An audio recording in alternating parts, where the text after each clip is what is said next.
Hey mechatronics students, this is Andrew Dolan, and in this video we're going to be talking about the panel view for PLCs. This is a HMI, human machine interface. It's a touchscreen much like your smartphone's touchscreen, and we can build applications for it that can control different features of a automated system. We can build in push buttons and indicator lights, display all kinds of great information on there. A lot of times, instead of adding push buttons and things like that, we can build it into a touchscreen interface, and it saves money and time on creating installations and gives you greater degrees of flexibility and allowing the human to interact with the machinery through that touchscreen interface. So this video is going to be just about creating a very first application for the panel view and getting it to talk to the PLC. We're going to add some push buttons to it, so we'll walk up here and we'll be able to hit start stop. We're going to add some indicator lights and display some basic information and just show you how we can create projects and get them to talk. So let's jump right into the software side of things and see how it goes. So this is going to build off of an existing PLC program, and the one I chose was a rotary pick and place, and so all the tags that are present in here we're going to be able to access through the panel view. And what's interesting is that the panel view uses a completely different software to get this rolling. So I'm going to minimize that and keep it open though, because we'll be toggling between one software and another. So this is going to use what's called the FactoryTalk View. So FactoryTalk View Studio is the application we're going to use to create our own PLC panel view programs. So we'll go ahead and launch that. All right, so the panel view, this is FactoryTalk View, so the view part of this means that it's going to be working with the touch screen. All righty, so we're going to create a new application here, and the name of mine is going to be like a HMI starter. All right, and we have to choose which panel view we're planning to use. And our particular panel view is a standard performance 6 or 7 inch, so 640 by 480 pixels. And let's see, we don't have the performance version. We have the standard panel view plus 7 standard. So we're going to go ahead and hit the create on this.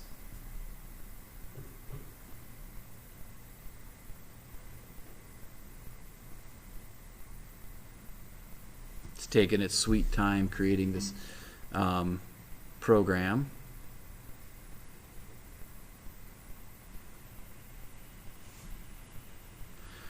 Okay.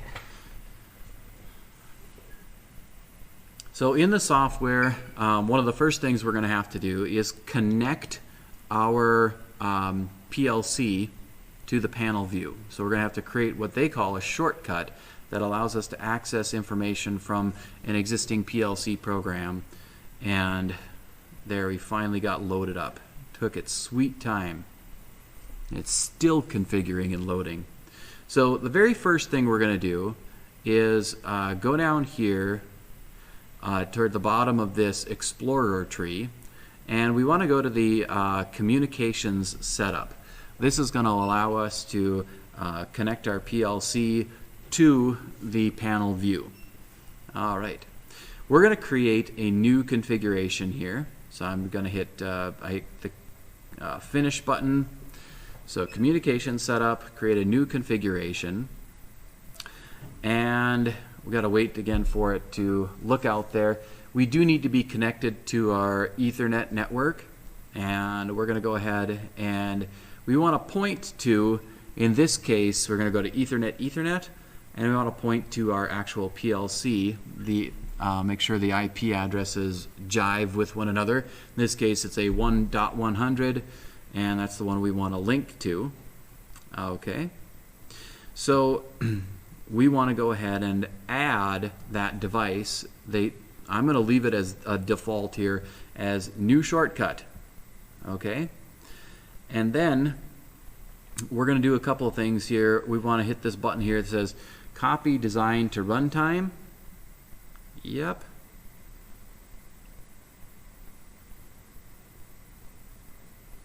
Oh, I think I needed to click on, yeah, for some reason it jumped around on me here. So the new shortcut, that is linked to this particular PLC, the .100, and I think I need to hit apply. All right, save the changes. Yep, go ahead and save the changes. And with all of that selected, now I'm going to hit the copy design to runtime. All right, and that's just giving me a little warning here. Do you want to continue? Yes. Okay. So, very good. Very good. I can see when this is highlighted, I get a little note here that says this path is assigned to the selected shortcut. So the selected shortcut is over here. This is now linked, and we have them also linked in the design as well as the runtime. And we hit OK on that. Now, how we can tell if this is working has to deal with the tags. So we want to see if we're actually communicating. And if I went into the displays here, let me go ahead and click on something.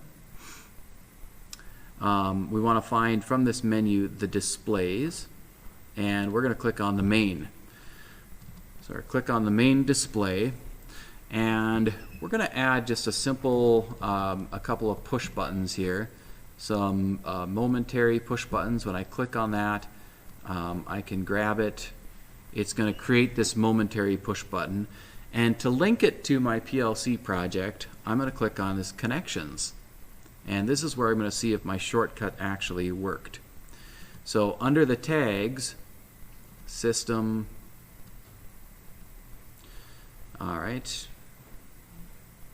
I'm looking to see if it actually connected. I may have to refresh all folders here sometimes because it just created, aha, there we go. So there's our new shortcut. And we can click on this online stuff. Oh, this is looking good. Some of the tags that were used in my project are now in here, like the run and end. Those tags are present, so this is a good sign. For our purposes, I'm going to create a couple of new tags, and I'm going to go back to the Studio 5000 Logix Designer and create those tags inside of this project. So I'm going to right click on this, go ahead and monitor the tags, edit the tags, and I think I need to be, well, maybe I can be online while this is doing it.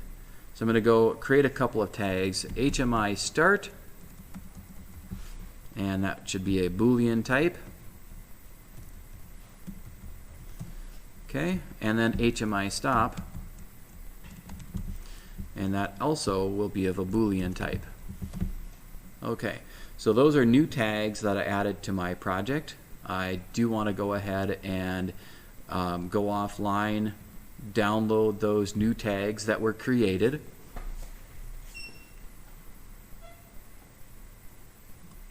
And once they're downloaded, we can go back and kind of refresh the folders, and we should be able to find those tags that we created in our FactoryTalk View project. Okay, so they're not actually doing anything yet, but let's go ahead to our factory view and refresh all folders, and I want to look for those HMI start stop, and there they are. Okay, so I'm going to link this particular push button to the HMI start, and we can configure things inside of this. The caption, I can say, you know, start. I can make that font large. You know, you can play around with the configuration in here, make it whatever colors we want, such as, you know, the the colors of states and things like that. We can change them and make it look different in its appearance. So I'll continue with this, building it out, and we'll be getting this button and another one put in. So we don't have to worry too much about the format here in this video. You can play with that later. So I'm going to hit on apply and OK. There, I've got a nice start button, and it should be linked to that HMI start tag that's in our PLC controller. I'm going to create another push button underneath it. This guy I'm going to link to the HMI stop. So when I go to my tags up here, I've got the HMI stop Boolean type. And again, not going to get too carried away with the appearance and everything here. Stop. That, I think the other one is set to like 22 image font. The image back color, maybe the stop push button's red. That's in state 1. And maybe it's a different color red when it's, or pink or something when it's activated. We'll go ahead and hit apply on that and close it. Oh, something was weird there. So states, I have state 0 image color. Oh, okay. I'm wondering if this is like is it the back color then that would change some of those things? State 1, yeah, that's what I needed to do. Pink or something. Again, I wasn't going to get too carried away with its format, but hit apply, OK. And I do want it to say stop though, so my caption disappeared. Stop. And that should be in either state of a nice size. State 0. I keep them the same.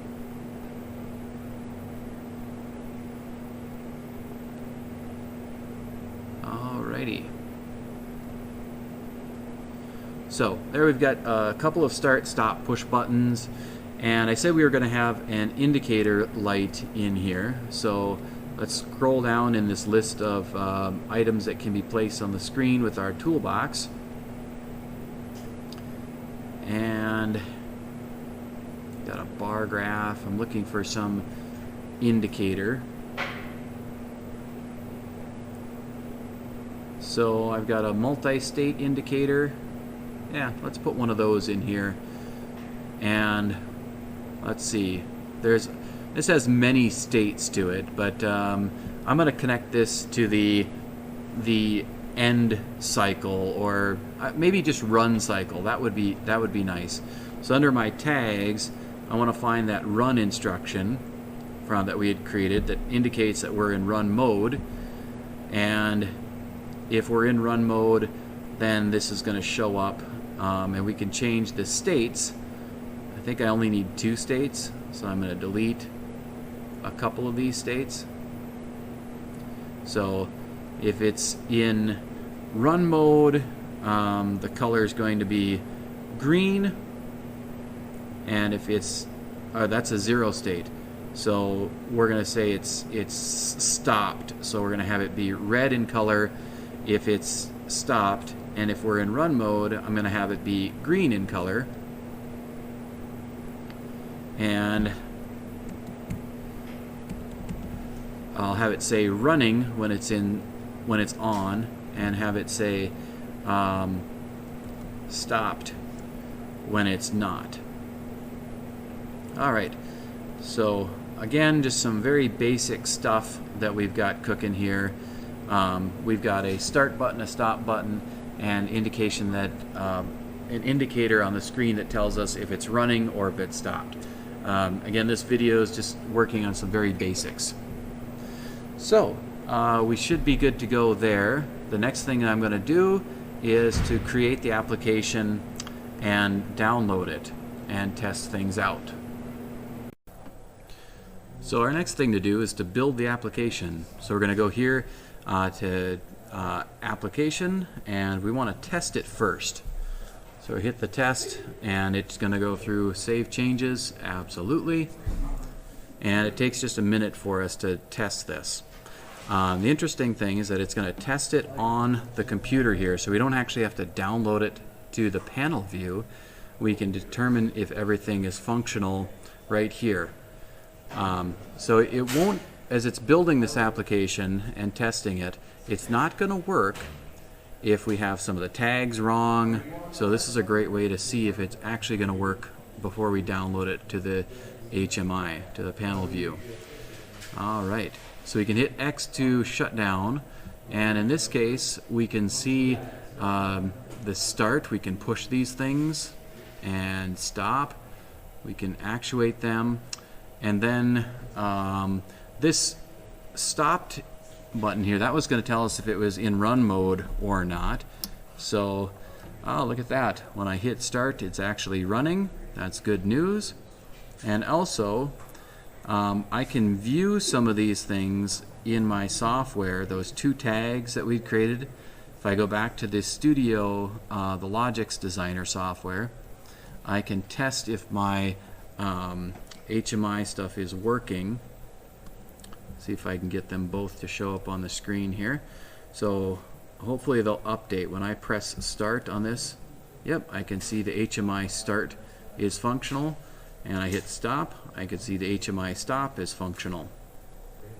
So I know my application is working, and at this point the next deal, I can shut it down, and I want to get it from the computer to the actual HMI interface.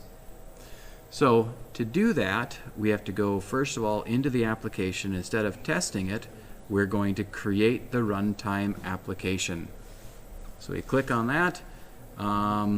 In this case, one of the things I want to bring to your attention is the version. We're actually running a firmware version 12 on this, and I don't think version 13 worked, but just to note for right now, unless you hear otherwise, check that it's version 12. And my HMI starter, I'm going to hit save. That's going to actually build the application into a .mer file, and that's the kind that's necessary to get it onto the HMI. So it's creating the runtime file in a format that we can then download to the HMI. Give it a second to complete that. Okay, runtime application has been successfully built. So after we've created the application, the next thing is to use the transfer utility, and that's going to bring it from the computer to the panel view. There we go. So we just need to select the panel view from our list here, and the file that we want to download is the one that was created here, the HMI starter. Open that up. And what we should be able to do is then download this to our application. So it's actually writing it to the HMI, and it's good to go. So our work is done in terms of configuring the application and getting it from one place to the other. I think it downloaded already. I don't know.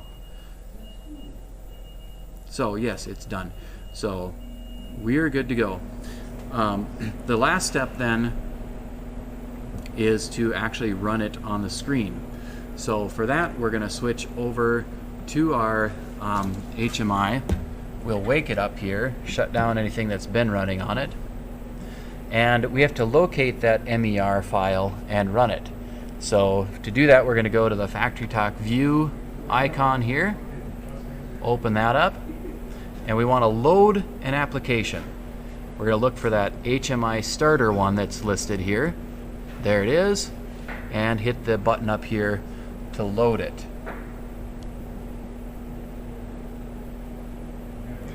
All right, do you want to replace the existing?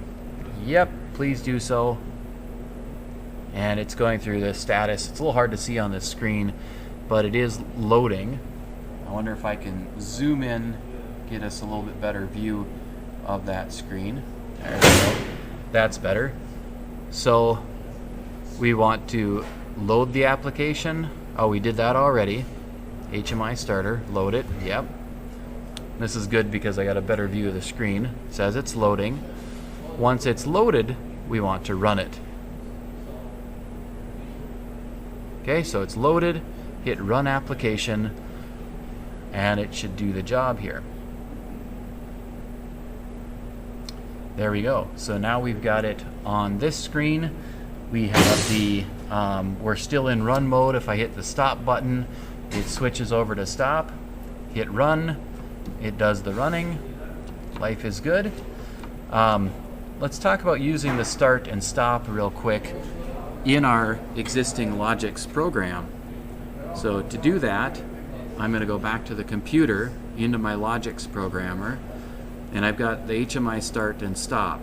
So I just need to go into the main routine, and let's add those into that first line so now our HMI can control this. We're going to go offline and edit this program. So I'm going to have 2 starts and 2 stops. So I'm going to add another branch instruction to this, and we're going to add that HMI start. So either there's HMI start, either the green push button or this HMI start could run the program. And then to have another stop, I'm going to grab another examine off, and this is going to be the HMI stop. Okay, we will download that to our program, and now we can start and stop it from the HMI screen. Once it's downloaded, we'll test and verify this. So those tags are accessed in the panel view, and away we go. So we're in remote run mode, and if I come up here, switch the camera over, let's see, there's a little button that showed up over here, close that. So in theory, if I press the start button here,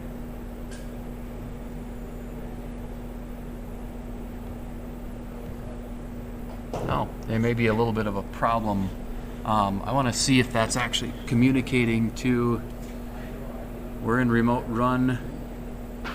Oh, I can see it actuating over here on my screen. So it looks like the tag is functional, and the stop button, yep, the stop button is actuating when I press it on there. So I know I've got good communication between the two. And my e-stop is out. Okay, that's what the problem was. So now if I hit the start on the HMI, it kicks it into run mode, and life is good. If I hit the stop button, it stops it. So we've got start, stop through our HMI, and we can see those things as we toggle on the program here. So start and stop are functioning through the touch screen on the HMI. So that's just a quick demonstration, 23 minutes later, on how to get the panel view to get set up, do a couple of push buttons, and we're good to go. We'll catch you guys next time.